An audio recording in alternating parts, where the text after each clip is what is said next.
शेतकरी मित्रांनो, सर्व शेतकरी सध्या पाऊस कधी पडेल याची वाट पाहत आहेत आणि पाऊस पडायचं काय नाव घेऊन झालं. परंतु यासाठी पाऊस पडणे तंत्र हे आपण एक विकसित केलं आहे आणि यामुळं काय होते तर जी वाफ आहे वनस्पतीची, या वाफामुळं आपण ढग तयार करता येतात आणि ढग तयार केल्यानंतर त्या ढगाचं पाणी जे आहे हे पाणीसुद्धा आपल्याला पाडता येते.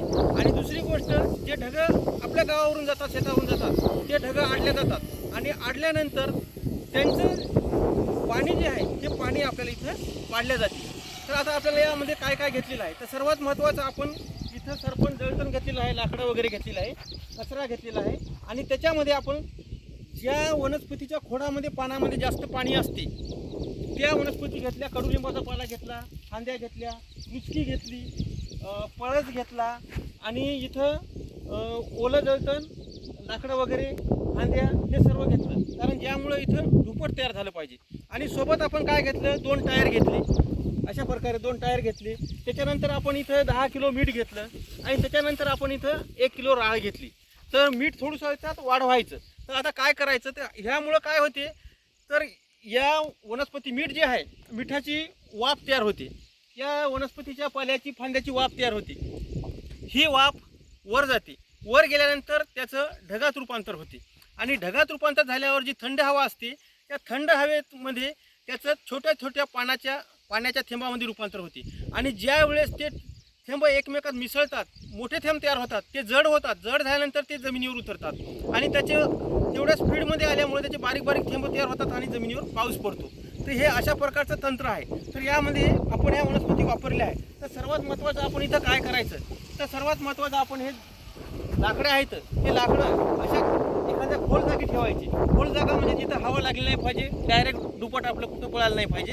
तर इथं हवा आहे परंतु खोल जागा आहे आणि इथं आता याला आपण आग लावायची. आग लावल्यानंतर 20 किलो कडुलिंबाचा पाला घ्यायचा. 20 किलो कडुलिंबाचा पाला फांद्यासकट घ्यायचा.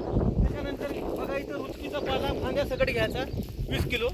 पळसाचा पाला घ्यायचा 20 किलो. अशा प्रकारे ऊसाचे धांडे पण चालतात त्याच्यामध्ये, कडोळ किंवा मक्याचे धांडे पण चालतात ज्याच्यामध्ये पाणी भरपूर आहे. अशा प्रकारे आपल्याला इथं पाला किंवा जास्त पाणी असेल असे जास्त पाण्याचे असे जे असतात ज्याच्यामध्ये जास्त पाणी साचलेलं असते अशा वनस्पती घ्यायच्या.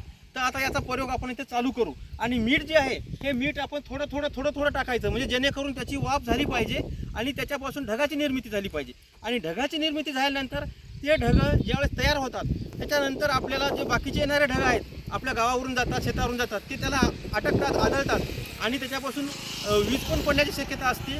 आणि दुसरी गोष्ट म्हणजे जे ढग आडले त्यामुळे ते पाणी आपल्या गावावर किंवा आजूबाजूच्या आपल्या या पॉईंटपासून जिथं आपण हा प्रयोग करतो पाणी पाडणे तंत्र, तर याच्यापासून आपल्याला साधारण 5-6 किलोमीटरपर्यंत पाऊस हा आजूबाजूच्या परिसरामध्ये पडतो. तर असं प्रत्येक गावातून 5 ते 6 प्रयोग असे केले पाहिजे. तर अजून पाऊस पडायला आपल्याला लवकर चालना मिळते. तर सुरुवातीला आपण काय करू तर इथं आपण आग लावू. तुम्ही आग लावा.